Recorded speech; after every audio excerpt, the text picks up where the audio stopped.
Hello guys, welcome back to my channel Edutainment and मैं हूं स्मिता सिंह, आपके educator for code 55 human resource management and labour welfare and we are going to study unit 10 wages.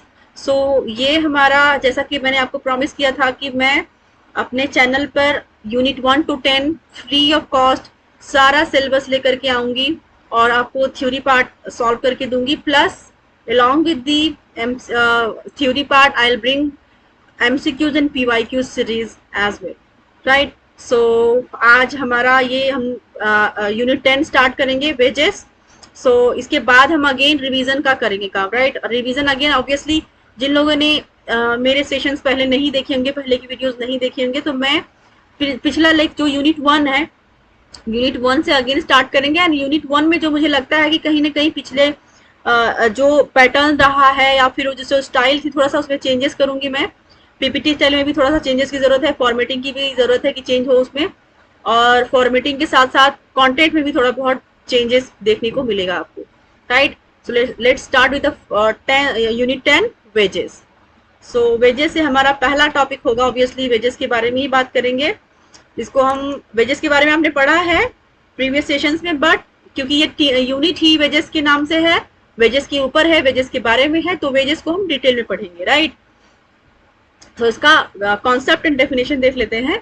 It may be defined as the aggregate earning of an employee for a given period of time such as a day or a week or a month. Wages are basically the price paid for the services of labor in the process of production. They are composed of two parts, the basic wage and other allowances.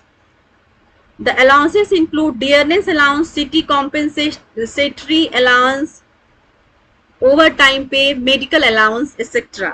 So wages क्या होता है? wages आपका एक remuneration होता है, जो आप काम करते हैं कहीं पर, उसके बदले में जो आपको मनी मिलता है, that is called wages, right? So wages की definition में आपने देखा, it may be defined as aggregate earning of an employee for a given period of time such as a day or a week or a month. So wages किस तरह से provide किया जाता है? वेजेस आपको डेली बेसिस पे भी मिल दिए जाते हैं। जो वर्किंग क्लास होते हैं, जो वर्कर क्लास होते हैं, लेबर क्लास होते हैं, वो दिहाड़ी पे काम करते हैं, डे टू डे काम करते हैं, डे टू डे उनको पेमेंट हो जाती है, दैट इज कॉल्ड वेजेस। तो वे डेली बेसिस पे भी होता है इसका पेमेंट, वीकली बेसिस पे भी होता है, मंथली बेसिस पे ही भी होता है। Wages are basically the price paid for the service of labour in the process of production. They are composed of, मतलब बेसिकली क्या है वेजेस? वेजेस एक प्राइस है जो कि पे किया जाता है अगेंस्ट द वर्क। हमने काम किया, हमको पैसा मिला, that is called wage, right. Third line पढ़ेंगे, थर्ड लाइन का सेकेंड पार्ट पढ़ेंगे। They are composed of two parts, दो पार्ट्स में इसको डिवाइड किया गया है। पहला क्या है? The basic wage and other allowances. पहला तो हो गया पार्ट जो आपका बेसिक वेज होता है। दूसरा अदर अलाउंसेस की सैलरी, मतलब आपने जो काम किया उसके बदले में आपको पैसा मिल रहा है, उसके अलावा और क्या फैसिलिटीज प्रोवाइड करता है आपका ओनर, आपका ऑर्गेनाइजेशन, आप या फिर आपका employer, right. So other allowances क्या हो सकते हैं? अलाउंसेस वेजेस के अलावा अदर अलाउंसेस जो होते हैं वो हो सकते हैं डियरनेस अलाउंस, जिसको बोलते हैं डीए। सिटी कॉम्पेंसेटरी अलाउंस, मतलब आप किसी पर्टिकुलर सिटी में अपने रिलोकेट किया है तो रिलोकेशन का भी पैसा देती है कंपनी। ओवर टाइम पे आपने अगर 9 घंटे से ज्यादा काम किया, जो स्पेसिफिक टाइम है कि 9 घंटे से ज्यादा काम नहीं करना, 9 घंटे से ज्यादा अगर आप काम करते हैं तो आपका ओवर टाइम में काउंट होगा। तो ओवर टाइम पे भी आपका वेजेस ही होता है, लेकिन वो other wages, second part wages होता है, मतलब अदर वेजेस में आता है वो। मेडिकल अलाउंस भी प्रोवाइड करती है company, right. So these are the, here you understand that basic wage and other allowances. So basic wage जो आपकी नॉर्मल सैलरी होती है, उसके अलावा जो अलाउंसेस प्रोवाइड किए जाते हैं, such as medical facility, overtime pay, compensatory, city compensatory allowance and dearness allowance. These are the other allowance, comes under other allowances. Salary क्या होती है हम देखेंगे। It is a compensation to an employee for a service rendered on a weekly, monthly or annual basis. So definition दोनों का मतलब बात वही है, wages और salary में कुछ ज्यादा difference देखने को नहीं मिलेगा, सारी चीजें वही होती है।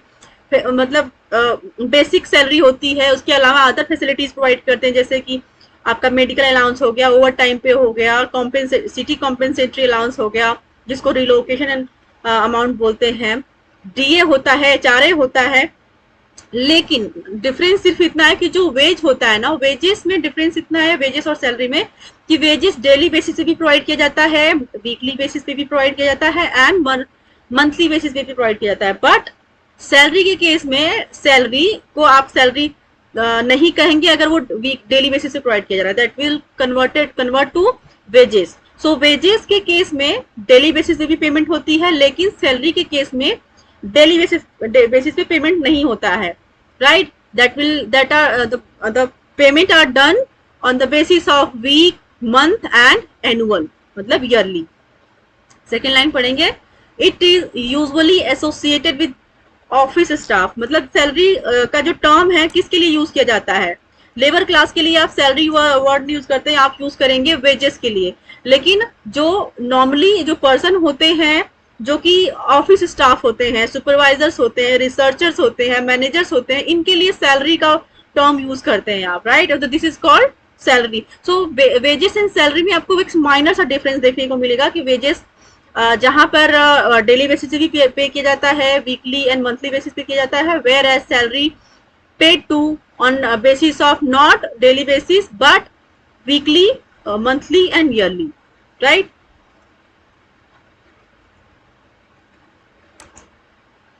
और आपने जैसा कि देखा कि कौन होते हैं, किस सैलरी किन के लिए डोनेट करते हैं, डिनोट करते हैं, मतलब सैलरी का जो वर्ड है किन के लिए यूज कर सकते हैं, that can be used for office staff, supervisors, researchers, managers etcetera whose performance can be measured directly, जिनकी परफॉर्मेंस को आप डायरेक्टली मेजर कर सकते हैं, उनके लिए सैलरी टर्म यूज किया जाता है, right? Again the concept of minimum living and fair wages, minimum wages के अंदर देखेंगे the concept of minimum living and fair wages. क्या कॉन्सेप्ट है मिनिमम वेज का, लिविंग वेज का एंड फेयर वेजेस का? तो सबसे पहले देखेंगे हम minimum wages. It may be defined as that wage which is sufficient to cover the bare physical needs of a worker and his family. Many people consider that a minimum wage should also provide for other essential requirements such as a minimum of education, medical facilities and other amenities. Thus, a reasonable standard of living should be permitted to the worker from the standpoint of his health, efficiency and well-being. Statutory minimum wage is fixed from his point of view. So minimum wage क्या होता है? हमने देखा it may be defined as that wage which is sufficient to cover the bare physical needs of a worker and his family. तो minimum wage से आप समझ गए होंगे कि मिनिमम मतलब कि इतना वेज आपको प्रोवाइड किया जाता है कि आपका खुद का खर्चा और आपकी फैमिली का खर्चा जो कि बेयर मतलब कि जो कि बहुत जरूरी चीजें हैं, जो जरूरी सामान है उनके घर में होना चाहिए, जो जरूरत की चीजें हैं, जो जरूरत मतलब एक कहते हैं ना रोटी कपड़ा मकान, मतलब वो बेसिक चीजों से जो कि उसकी एक नॉर्मल नीड पूरी हो जाए, that is called minimum wage. उस वेज में उसकी physical bare physical needs of worker and his family पूरी हो जाए, मतलब उसकी वर्कर की और उसके फैमिली की बेसिक एंड फिजिकल मतलब नॉर्मल नीड्स पूरी हो जाए, that is known as minimum wage. Second line देखेंगे, सेकेंड लाइन का हाफ पार्ट देखेंगे। Many people consider that a minimum wage should also provide for other essential requirements such as minimum of education, medical facility and other amenities. So minimum wage के अंदर उन requirements को भी add किया जाता है जो कि essential requirements होती हैं, such as minimum of education, मतलब कि एक बच्चे को एक एजुकेशन मिलनी जरूरी होती है, राइट? तो एजुकेशन इतना उसके पास हो कि वो अपने बच्चों को एजुकेट कर पाए, बहुत बड़े स्कूल में नहीं तो बट छोटे स्कूल में पढ़ा करके अपने बच्चों को एजुकेट कर पाए, मेडिकल फैसिलिटीज उसको प्रोवाइड की जाए और उसकी फैमिली को and other basic amenities provide की जाए। So these are covered under minimum wage only. Third line के बाद फोर्थ लाइन देखेंगे, फोर्थ लाइन का हाफ पार्ट देखेंगे। Thus, a reasonable standard of living should be permitted to the worker from the standpoint of his health, efficiency and well-being. So क्या कह रहे हैं कि एटलीस्ट उतनी चीजें मतलब जो रिक्वायरमेंट्स है एक इंसान की और उसके फैमिली की वो मीट हो जाए, नॉर्मल बेसिक चीजें मीट हो जाए, वही उसका मिनिमम वेज होगा, जिसके अंदर वो अपने बच्चों को पढ़ा ले, अब खुद भी हेल्दी रहे, बच्चों को भी हेल्दी रखे। सो वो होता है आपका minimum wage, right? Last line पढ़ेंगे, statutory minimum wage is fixed from his point of view, मतलब कि उसके पॉइंट मतलब एम्प्लॉय के पॉइंट ऑफ व्यू से सैलरी फिक्स्ड होती है एम्प्लॉयर के द्वारा। कि मतलब एक होता है ना कि एक एम्प्लॉय से सर्वे सपोज ले लिया कि आपको क्या लगता है कि कितने में आपका खर्चा चल जाना चाहिए, कितना मिनिमम आपको प्रोवाइड करें कि आपका हो जाए। तो एक वर्कर्स के पॉइंट ऑफ व्यू से उसकी जो मिनिमम वेज होता है, दैट इज मिनिमम जो पेमेंट होता है जिससे कि उसके घर का खर्चा चल पाए, घर चल पाए उसका, बच्चे मेडिकली फिट रहे, वो फिट रहे और बच्चों को एजुकेशन प्रोवाइड की जाए, राइट। सो वो हो गया मिनिमम वेज, जो कि वर्कर्स के पॉइंट ऑफ व्यू को मद्देनजर रख के बनाया जाता है। अगेन देखेंगे लिविंग स्टेट्यूटरी मिनिमम वेज। आपने देखा अभी minimum wage, statutory minimum veg क्या होता है ये देखेंगे हम, इस टर्म को भी समझेंगे। This is a wage which has got to be paid to the worker irrespective of the capacity of the industry to pay। मतलब कि मिनिमम वेज वो होता है कि ऐसा नहीं है, मिनिमम वेज वो होता है कि जहां पे जैसा कि आपने देखा मिनिमम वेज के अंदर कि ये वर्कर के पॉइंट ऑफ व्यू से बनाया जाता है, उनको ध्यान में रख करके। तो इसमें स्टेट्यूटरी मिनिमम वेज में आप इस चीज को क्लियर करके देखेंगे, क्लियरली आपको देखने को मिलेगा कि जो पेमेंट होती है वर्कर को एम्प्लॉयर के द्वारा, वो जरूरी नहीं कि मतलब ऐसा नहीं है कि अगर ये कह दे एम्प्लॉयर की नहीं मैं उतना सक्षम नहीं हूँ प्रोवाइड करने की, ये फैसिलिटीज मैं नहीं प्रोवाइड कर सकता हूँ, मैं आपको सैलरी दूंगा बट मैं आपको मेडिकल फैसिलिटीज नहीं प्रोवाइड करूंगा, अपने बच्चों के एजुकेशन के लिए मैं कुछ नहीं करूंगा।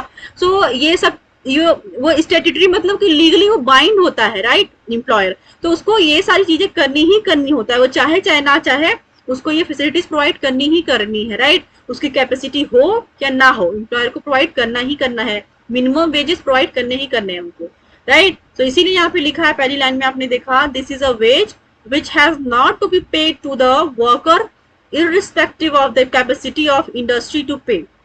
If an industrial organization is unable to pay to its workers at least a bare minimum, it has no right to exist। कि मतलब ये कह रहे हैं कि अगर वो इतना भी मिनिमम वेज ही प्रोवाइड नहीं कर सकते अपने एम्प्लॉयज को, तो उनको हक नहीं है कि वो एग्जिस्ट करे अपने ऑर्गेनाइजेशन को, राइट।